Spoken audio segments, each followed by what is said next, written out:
One of the most unusual trade offers in history appeared in 1867. It came from a tiny country that is almost 11,000 times smaller than Alaska.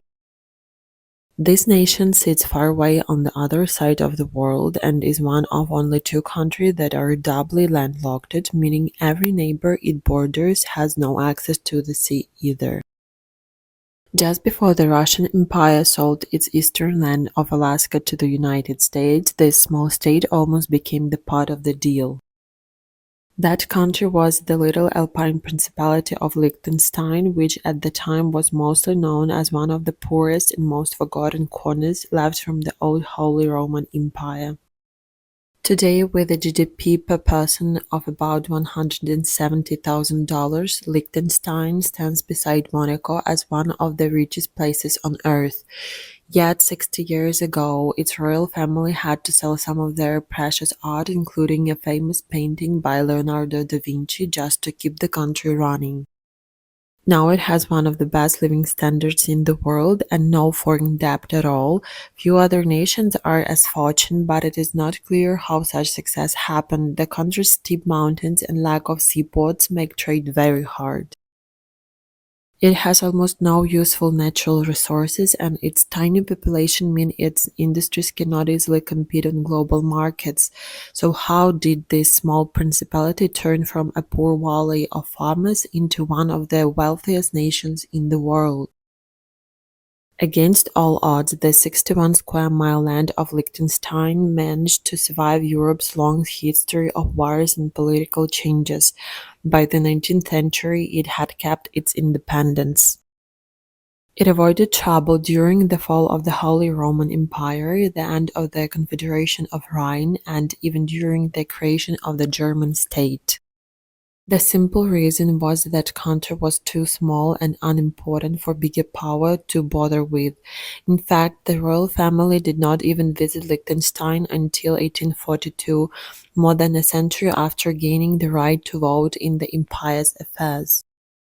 Even though it was independent, Liechtenstein was too small to support itself alone. It joined the Austro-Hungarian Empire, a customs union, which allowed trade and food to flow from the larger economy. It has also attracted some Swiss textile producers who set up small factories in the principality. But because of the difficult mountain landscape, moving goods and people was expensive and progress came very slow. Things soon got worse before they got better. During World War I, although Liechtenstein stayed neutral, the Allies grouped it with the Central Powers and cut it off with the trade blockade. Supplies stopped coming from Austro-Hungary, which itself was collapsing. Food became scarce and the small country's economy was broken. The textile factories from Switzerland closed and many people lost their jobs. The nation was full of debt after borrowing to buy food during the war. The population, already poor, now faced hunger and uncertainty in the world that was quickly changing. It became clear that Liechtenstein could not survive on its own. To recover, the principality made a new customs union with Switzerland. This was also helpful for the Swiss who wanted to stabilize their neighbor and ensure that their loans would be repaid. For Liechtenstein, this relationship was a lifesaver. The country adopted the strong Swiss franc and gained access to a much larger and more stable market. Many government tasks and public services were now handled through cooperation with Switzerland, saving costs and improving efficiency. Prince Johann II helped to pay off national debts by selling valuable family treasures, but the country still lacked people, skills, and money to build industries like its neighbors.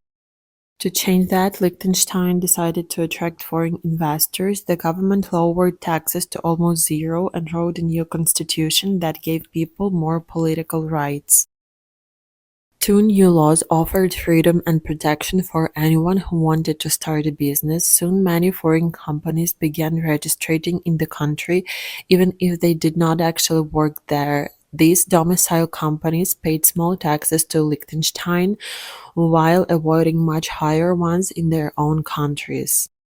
The principality earned steady tax income with almost no cost, and the number of registered firms doubled in a short time. The country even built its first hydroelectric power plant, held by personal funds from the prince, and support new industries. A second bank was also opened, known for its strong secrecy law, which attracted businesses from across Europe looking for a safe place to keep their money. But the journey was still not smooth. The Great Depression, a financial scandal, floods, and then World War II all slowed progress. Still, the country gained technical knowledge and experience that would later prove essential. During the war, as Switzerland mobilized most of its workers to defend the borders, many manufacturers moved into Liechtenstein to produce engine parts, tools, and ammunition. Although there were shortages, the country avoided destruction and came out of the war in far better shape than most of Europe. After war, Liechtenstein entered one of the most impressive economic booms ever seen. Its tiny size, once a problem, became a big advantage. Small countries could now adapt faster and manage more efficiently than large ones. Even small economic gains brought large benefits. For example, the thousands of foreign companies paying small taxes created a huge impact in a nation of only 12,000 people. The government could keep taxes low for everyone while still funding public services easily. The customs union with Switzerland continued to save money and ensured a clean, accountable government. In a country that small corruption was easy to notice and not profitable. Political life remained calm and steady, with all sides working together for stability. This, along with earlier pro-business law, brought even more foreign investments. As technology, communication, and transport improved, the country's mountain location was no longer a problem. Liechtenstein's timing was perfect. Post-war Europe needed to rebuild, and demand for products and banking services was high. The United States supported recovery through the Marshall Plan, spending large amounts of money to Europe. Because Liechtenstein had stayed safe, had skilled workers, and welcomed investors, it quickly became a center for modern industry and finance. The country specialized in high-quality, small-volume products like machine tools, dental instruments, pharmaceuticals, and sensors. This type of production fit perfectly with its small size and educated workforce. Even though living costs were high, unemployment stayed around 1%, crime was almost non-existent, and there were always new well-paid jobs in manufacturing and banking. In the end, Liechtenstein managed to turn itself from a poor valley of farmers into one of the richest and most successful nations on the planet.